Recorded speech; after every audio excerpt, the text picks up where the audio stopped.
One. Welcome, Phil Almeroth and Stephen Clark, to the podcast. How are you gentlemen this afternoon? Doing well. Thanks Very for well. inviting me. Good to be with Great. you both. Yeah. Yeah. Same here. Last time we've had a couple of different conversations, and in those conversations, the concept of transformation has come up. And I've had people on LinkedIn ask me, they hear different types of transformation: digital, agile, enterprise. Is there a difference between those? And if so, what is the difference? And so I figured I would ask the experts. Is there a difference when people are throwing out those terms of transformation? There is, but they're all around the same thing ultimately when done best, and that is about reshaping the experience of the associates and the clients and the company's customers. But they're different aspects of what that entails. So each of them have their own unique vantage point and area of change, but they're all ultimately around making the experience of the customers and the associates uh, more modern, more extensible, reachable in many different ways, omni-channel experience, etc. When people talk about agile versus digital, is that really at the heart what those two different terms mean? Is agile is changing the mindset of the organization in how they approach any particular problem and in addressing it in an agile methodology or an agile way, versus digital, which is figuring out how they're going to compete in a digital landscape. Are those the primary differentiators between those two ideas? I really love those distinctions. I mean, just listening to some of your characterizations, right? I think when we had our last conversation, we sort of accentuated the differences in changing practices versus processes versus perspectives. And that's maybe another thing to revisit today, that we can do digital and data transformation at the data level, at the solution level, at the platform level. And those are all expressions of how we create content and value and work together. But above that, then, when we really get into processes and workflows, cross organization contracts, motivations, and desires to work together, agility becomes probably an ever more frequent aspect of those conversations. Is what you want, what I'm capable of delivering, is how and when I deliver it meaningfully beneficial and different to you from how you get those outcomes today. And the more we have those conversations operationally about business, the more your conception of agility and mine maybe converge, which is part of the strategic objective we're always bringing to our clients, is that melding of the minds and alignment of ambitions. It seems to me people use the term transformation today as a noun where it's really a verb, and and that makes me wonder: is there ever an end point? Is when you go through a digital transformation, an agile transformation, is there ever an end to that? And if so, how do you measure that? If there is an end, it's probably either portending or at the time your company is done doing business. I think that's one of the, if the better companies are the ones that are able to continually transform, not just from a improvement perspective, but because they understand where and how they fit the types of clients they're servicing, the products and services they provide, and finding new and different ways to do that, to extend out to different parts of the market, to extend out to different clients, to make the experience more accessible for people. There's a variety of aspects to that, but when you stop changing, especially these days, you're done. You have to adapt continuously and understand what's coming. There's always new competitors coming in. There's always changes coming in technology. Um, Chat GPT is something everybody's talking about right now to understand what does this mean. And some are saying it could be the end of technology companies as we know them. Google is trying to figure out how to respond, and others. So you have to continuously adapt and be more agile at doing that. Not require turning a battleship, but be able to turn parts of the fleet around at different times. when you look at agile versus digital versus enterprise transformations, if you're being brought in because an executive says, "Hey, we need to do a digital transformation," are you approaching those projects differently at the very beginning when you're planning and understanding what the end goals are? I'll give that one to the business architecture expert.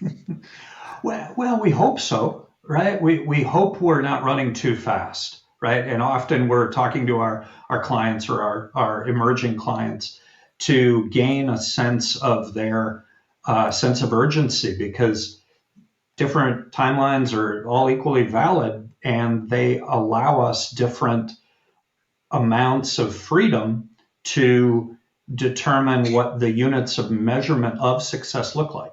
So the more urgent you are, we might compartmentalize some of the services into very discrete, smaller iterations of the same patterns we use for a larger program or project that is still in early annual planning for 2024, where our time horizons are different. So yeah, I think that as things get more enterprise and ambitious, we can't do old waterfall iterative boil the ocean mega plans because people's appetite to see the incremental value, even for those big ones, is now, now, now, now, now. And so, really devoting that time with senior leadership to appreciate what does success look like for them, and then their cascade down into their organizational structures helps us again, Kelly, talk about what we talked about maybe a week or two ago, when we can demonstrate and illustrate before we run what's in it for the key stakeholders. That helps people get on board, regardless of how big an enterprise class transformation it is or not. And I always get a little skittish anytime I hear somebody talking about doing something, doing a transformation, doing agile, it's part of that. It's more importantly a mindset that you have to begin with, that we will be different in how we do things.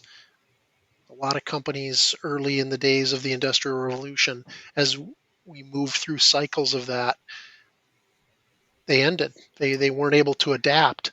There's a whole lot of people that saw themselves only as buggy whip makers and not part of the transportation um, genre or stratosphere. So if you focus specifically on this is who I am and this is who I'm going to be without the ability to adapt and try to do something to what you're doing now, um, ultimately I think that's destined for failure.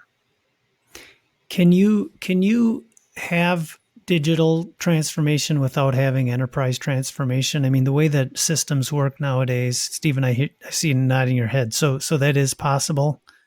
You know, Logisolve is a multi cloud partner, so we don't lock into one particular relationship. But I'll use our great relationship with Amazon and web services. You can embrace a lift and shift move to the cloud without re-architecting your application portfolio. Is it going to give you all the scalable, profitable savings from an operational perspective that re-architecting will? No. So there's a variety of ways to take your digital transformation to run your business. Same book of customers, same supply chain, same creative intellectual property. From a experience perspective, your customers might not even know, which would be a great sign of adaptability and supportability. But it depends on your ambitions. It depends on how fast do you want to get to what different kind of scalability, performance, alternatives. So yeah, you can if that's enough for you in your organization. And to tag on that a little bit too, that that type of transformation is an enabling capability that now you have that is different, that allows you now to consider options that you didn't have before. Many of the things we're doing with technology today didn't exist or just would take forever to create them.